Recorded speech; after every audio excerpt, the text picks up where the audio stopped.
નમસ્કાર મિત્રો, ઓનલી યોજના યુટ્યુબ ચેનલમાં આપ સૌ મિત્રોનું સ્વાગત છે। આજે તારીખ 12 મે 2025 આજના મહત્વના હવામાન સમાચાર જાણીશું, જેમાં હજુ પણ ગુજરાતમાં આજે તેમજ આવતીકાલે કેટલાક વિસ્તારોમાં માવઠાની આગાહી યથાવત છે। ગઈકાલે પણ ગુજરાતના ટોટલ 44 કરતાં પણ વધુ તાલુકાની અંદર વરસાદ નોંધાયો, જેમાં 6 તાલુકા એવા હતા કે જેની અંદર 2 ઇંચ કે તેના કરતાં વધુ વરસાદ ગઈકાલે નોંધાઈ ચૂક્યો છે। જેમાં ખાસ કરીને વાત કરીએ તો પોરબંદરના જે કુતિયાણા છે અને રાજકોટ જિલ્લાના જે વિસ્તારો છે તેમાં સૌથી વધારે વરસાદ નોંધાયો છે। કુતિયાણાની અંદર 4.5 ઇંચ જેટલો વરસાદ નોંધાયો, જ્યારે રાજકોટના જામકંડોરણા ધોરાજી આજુબાજુ પણ 3 ઇંચ કરતાં વધુ વરસાદ નોંધાયો છે। ટોટલ 10 થી 12 તાલુકા એવા છે કે જેની અંદર અડધા ઇંચ કરતાં વધુ વરસાદ નોંધાઈ ચૂક્યો છે। તો આ રીતે ગુજરાતમાં હજુ પણ આજે વરસાદ પડશે। સૌરાષ્ટ્રના જે વિસ્તારો ગઈકાલે વરસાદથી ભીજાયા હતા તે બધા વિસ્તારોમાં આજે પણ વરસાદનું જોખમ છે। ખાસ કરીને આવનારા 24 કલાક પછી વરસાદની જે તીવ્રતા છે તેમાં ઘટાડો થશે। તો જોઈએ અત્યારની લેટેસ્ટ અપડેટ।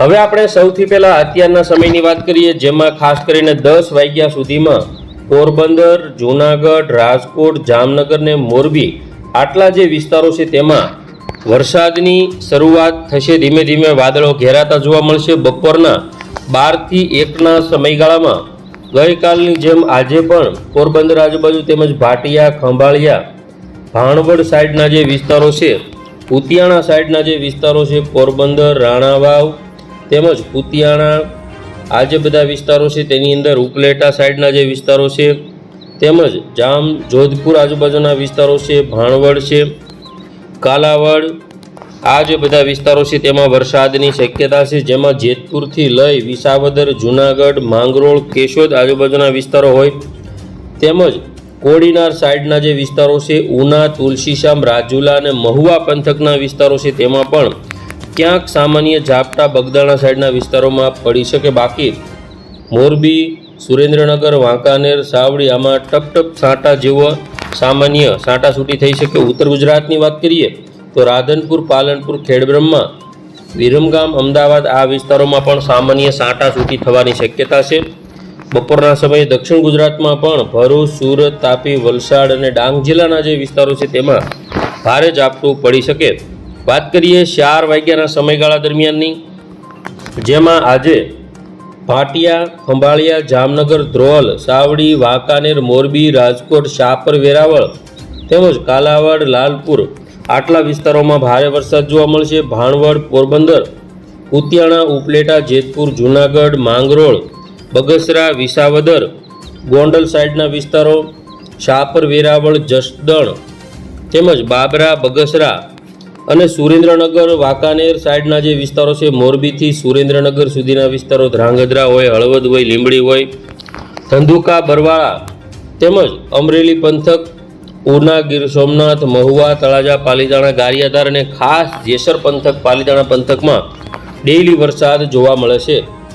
રાજપીપળા, તાપી, ભરૂચ, સુરત, નવાપુર તેમજ વલસાડ આજુબાજુના જે વિસ્તારો છે, વલસાડ, બિલીમોરા, ડાંગ, વાંસદા, ભવના, ખંભોશી, સાપુતારા, વાની, કપરાડા, ખાડોલી ખાસ ડાંગમાં વધારે વરસાદ જોવા મળશે। ઉત્તર ગુજરાતમાં પણ છૂટો છવાયો વરસાદ રહેશે। સાંજના 5 વાગ્યા પછી એટલે કે 7 વાગ્યાની અપડેટ જોઈએ, જેમાં મોરબી, હળવદ, ધ્રાંગધ્રા આજુબાજુના વિસ્તારો તેમજ સૌથી વધારે સુરેન્દ્રનગર, નળ સરોવર, ધોળકા, મહેમદાવાદ, મહુધા, તારાપુર, ધંધુકા, રાણપુર, લીંબડી આ વિસ્તારોમાં વરસાદ જોવા મળશે। બોટાદ, બરવાળા, વલભીપુર, ગઢડા, ઉમરાળામાં પણ વરસાદની સંભાવના છે। કડી, વિરમગામ, માણસા, ગાંધીનગર, અમદાવાદ, બાયડ, કપડવંજ, મહેસાણા, મોઢેરા, હિંમતનગર તેમજ મહેમદાવાદ, મહુધા, ડાકોર, ગોધરા, ચાંપાનેર આ જે બધા વિસ્તારો છે તેમાં પણ સાંજના સમયગાળા દરમિયાન વરસાદ જોવા મળશે। રાત્રે કોઈ પણ વરસાદની સંભાવના દેખાતી નથી। આવતીકાલે ફરી વખત બપોરનો જે સમયગાળો છે તેમાં ક્યાંક ક્યાંક વરસાદની તીવ્રતાની શરૂઆત થશે, જેમાં બપોર પછી 5-6 વાગ્યાના સમયગાળા દરમિયાન ગોંડલ, જૂનાગઢ, અમરેલી તેમજ ભાવનગર, ગીર સોમનાથ, ઉના, વેરાવળ, જેસર, પાલીતાણા આટલા કોઈ વિસ્તારોમાં સામાન્ય છાંટાછૂટી થાય।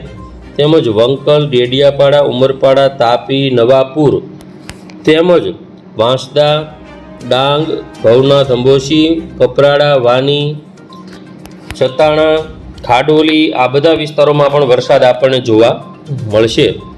હવે આપણે વાત કરીએ ખાસ કરીને 14 તારીખની અપડેટ, જેમાં 14 તારીખની અંદર બપોર પછીનો જે સમયગાળો છે તેમાં વરસાદની તીવ્રતા ક્યાંક ક્યાંક જોવા મળશે તેની વાત કરીએ તો 14 તારીખની અંદર ખાસ કરીને બપોર પછીનો જે સમયગાળો છે તેમાં તીવ્રતામાં થોડો ઘણો ફેરફાર થશે. છાંટાછૂટી સૌરાષ્ટ્રના જે વિસ્તારો છે જેમાં લોકલ ભેજ જે હોય જેના કારણે જોવા મળશે. 15 તારીખની વાત કરીએ તો દક્ષિણ ગુજરાતના જે વિસ્તારો છે જેમાં ડાંગ, સાપુતારા, કપરાડા, વાની, સતાણા, ભવનાથ, અંબોશી આટલા વિસ્તારોમાં સામાન્ય છાંટાછૂટી થાય. 16 તારીખની વાત કરીએ તો તેમાં પણ ખાસ તીવ્રતા નથી. 17-18 તારીખમાં દક્ષિણ ગુજરાતમાં છાંટાછૂટી થઈ શકે. બાકી 13 તારીખથી લઈ અને 22 તારીખ સુધીમાં કોઈ વરસાદી સિસ્ટમ એક્ટિવ નથી થવાની. હવે વાત કરીએ આપણે ધીમે ધીમે પ્રી મોન્સૂન એક્ટિવિટી કેવી રહેશે અને આગામી ચોમાસું કેવું રહેશે.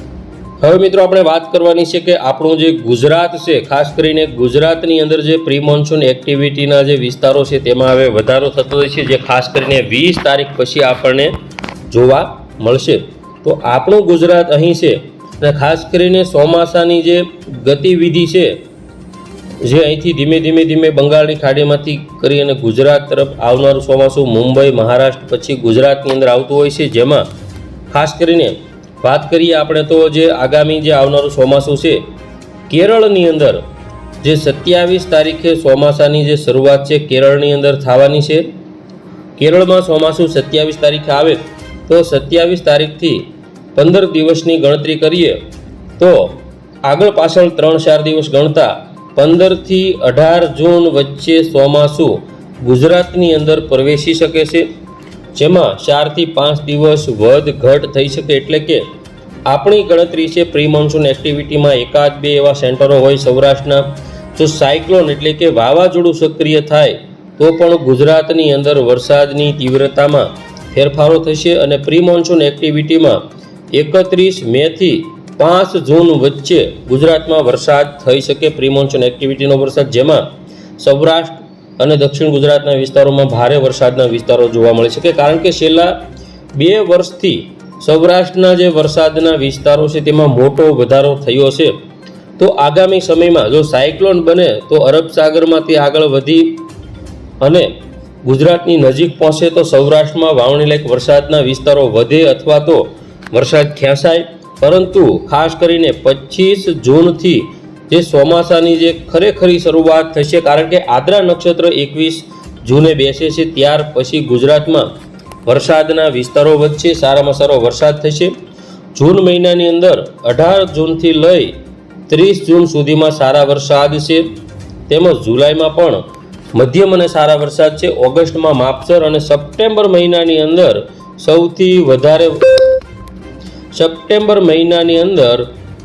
સૌથી વધારે વરસાદના વિસ્તારો આપણને જોવા મળશે અને ઓક્ટોબરમાં 15 ઓક્ટોબર સુધી વરસાદની તીવ્રતા જોવા મળશે. એટલે કે અત્યારે મગફળી જેવા પાકોનું વાવેતર ખેડૂતોએ ચાલુ કરી દીધું છે. તો જે સપ્ટેમ્બરના એન્ડમાં અને ઓક્ટોબરની 5 તારીખ સુધીમાં એ મગફળી નીકાળવી પડે તેવી સ્થિતિમાં ખેડૂતોને નુકસાન પણ સહન કરવું પડે. તો હજુ આગામી 20 તારીખ પછી મગફળીનું વાવેતર થાય તો તે ખેડૂતો માટે સારું ગણાય. તો ખેડૂત મિત્રો, આ હતી વરસાદની અપડેટ. આવનારું ચોમાસું કેરળથી શરૂઆત કરીને 15-18 જૂન આજુબાજુ ગુજરાતમાં પ્રવેશ કરી શકે છે. હવે જોઈએ પવનની ઝડપ. આજની વાત કરીએ તો કચ્છના દરિયાકાંઠે 40 જેવી પવનની ઝડપ રહેશે. સૌરાષ્ટ્રમાં કોઈ સ્થળોમાં 40 કિલોમીટર પ્રતિ કલાક. આવતીકાલે કચ્છના ભાગોમાં 41 થી 42 અને સૌરાષ્ટ્રમાં દરિયાકાંઠે 38. 14 તારીખની વાત કરીએ તો પવનની ઝડપમાં કચ્છમાં વધારો થશે. બાકી નોર્મલ રીતે પવનની ઝડપ 30 થી 35ની જોવા મળશે અને 17-18 તારીખમાં જે દરિયાકાંઠાના સૌરાષ્ટ્રના જે જિલ્લાઓ છે તેમાં 45, કચ્છની અંદર પણ 43 જેવી પવનની ઝડપ રહેશે. 18, 19 અને 20 તારીખમાં પવનની ઝડપ દરિયાકાંઠાના ભાગો, દક્ષિણ ગુજરાતના ભાગો જેમાં 45, સૌરાષ્ટ્રમાં 44, કચ્છની અંદર 49 કિલોમીટર પ્રતિ કલાકની જોવા મળશે. એટલે કે ભારે પવન ફૂંકાવાની પણ સંભાવનાઓ આગામી સમયની અંદર જોવા મળશે.